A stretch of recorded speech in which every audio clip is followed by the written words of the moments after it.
Son souvenir flotte encore partout dans la maison. Il y a un an, presque jour pour jour, Eliane Gadet perd subitement son fils âgé de 16 ans dans un accident de la route. Sa douleur est toujours aussi vive aujourd'hui. Quand on m'a annoncé la mort de mon fils à minuit et demi, à peu près 1h15 du matin, qu'il était décédé, j'y croyais pas. Dans la nuit du 31 au 1er janvier 2019, Adrien Bourne marche sur ce trottoir.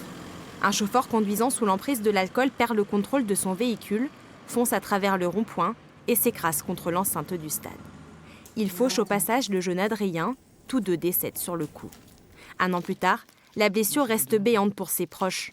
François Bourne n'a rien oublié de cette nuit tragique où la vie de sa famille a basculé. C'est plus la vie qu'on avait avant. Ça m'a brisé. Maintenant, c'est différent. Il nous manque quelqu'un, donc il faut apprendre à vivre avec cette nouvelle vie. Mais c'est très compliqué, très compliqué. On ne prend pas la route, on l'emprunte. Il faut savoir qu'il y a des vies autour. Donc il faut vraiment faire attention à ça. La nuit de la Saint-Sylvestre reste l'une des plus meurtrières sur les routes. Entre 15 et 20 décès sont comptabilisés chaque année. Alors pour rentrer en toute sécurité, un maître mot, la prudence.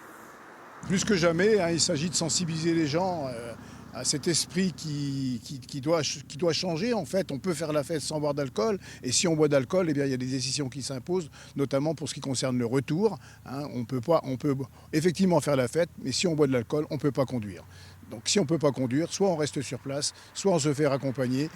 En hommage à son frère, François Bourne a créé cette page Facebook et une association pour sensibiliser au danger de l'alcool au volant. Il espère, en partageant son histoire, éviter que d'autres drames comme celui-ci se produisent.